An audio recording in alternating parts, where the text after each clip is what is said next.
क्यों हुई थी मां वैष्णो और भैरव बाबा की लड़ाई, जानिए पूरी कहानी।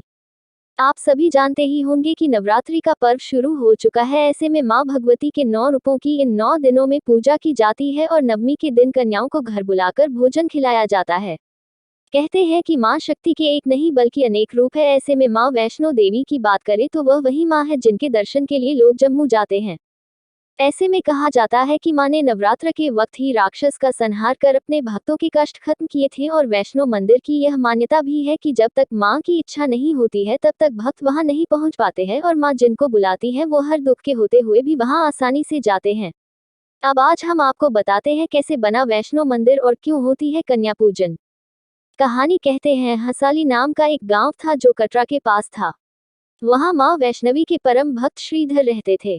उनकी कोई संतान ना होने के कारण वो बेहद दुखी रहते थे।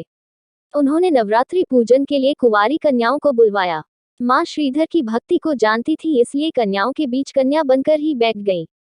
इसी के बाद से ऐसा माना जाता है कि जो भी अपने घर में कन्या पूजन करवाता है मां आशीर्वाद देने उन्हीं कन्याओं में आकर बैठती हैं। इसके बाद जब सभी चले गए तो मां वैष्णो ने जो कन्या रूप में थी उन्होंने श्रीधर से कहा कि वो पूरे गांव को भंडारे के लिए निमंत्रित करें। श्रीधर ने गुरु गोरखनाथ और उनके शिष्य बाबा भैरवनाथ जी के साथ उनके दूसरे शिष्यों को निमंत्रण दे दिया। श्रीधर ने निमंत्रण तो दे दिया, लेकिन उन्हें चिंता होने लगी कि वो पूरे गांव को भोज कैसे कराएंगे क्योंकि ना तो उनके पास धन है ना ही इतना भोजन। भैरव का संहार जब लोग खाने बैठे तो कन्या का रूप धरकर आई मां ने सबको भोजन परोसना शुरू किया। उस पात्र से भोजन खत्म होने का नाम ही नहीं ले रहा था। जब कन्या भैरवनाथ के पास गई तो उसने हठ किया कि मुझे खीर पूरी नहीं चाहिए, मुझे तो मांस मदिरा चाहिए।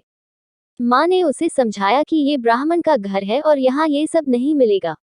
वो मां से क्रोधित होने लगा और जिद करने लगा। मां समझ गई कि भैरव उनसे कपट कर रहा है। मां आगे जाने लगी तो भैरव उनका पीछा करने लगा। भैरव चाहता था कि मां के हाथों उसे मोक्ष मिले। वो मां का पीछा करने लगा। मां ने त्रिकुट पर्वत पर एकांत गुफा में प्रवेश कर 9 माह तपस्या की। जब भैरव वहां पहुंचा तो वो दूसरे मार्ग से बाहर निकल गई।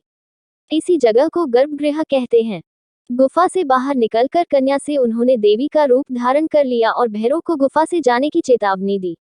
माता की रक्षा के लिए हनुमान जी वहीं स्थित थी और उन्होंने भैरव से युद्ध किया, लेकिन भैरव तो सिर्फ मां के हाथों से मोक्ष पाना चाहता था इसलिए हनुमान जी उसे हरा नहीं पाए। तब मां ने महाकाली का रूप धारण करके भैरव का संहार किया। बाणगंगा हनुमान जी को प्यास लगने पर मां ने अपने बाण से पर्वत पर बाणगंगा नदी बनाई और इसमें अपने केश धुले थे। इसमें नहाने से या इसका जल पीने से श्रद्धालुओं की सारी परेशानियां दूर हो जाती हैं।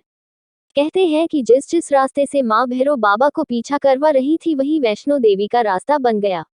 मरते वक्त भैरव ने मां से क्षमा मांगी। मां ने उसे माफ कर दिया और वरदान देते हुए कहा कि जो व्यक्ति मेरे दर्शन के लिए आएगा और तेरे दर्शन नहीं करेगा उसकी यात्रा अधूरी मानी जाएगी। जहां मां ने भैरव का वध किया था उसका सिर कटकर 8 किलोमीटर दूर पर्वत पर गिरा। आज भी भक्त जब मां के दर्शन के लिए जाते हैं तो भैरव बाबा के दर्शन जरूर करते हैं। ये रास्ता एकदम खड़ी चढ़ाई है, लेकिन मां और भैरव बाबा की कृपा से भक्तों को चलने में कठिनाई नहीं होती है।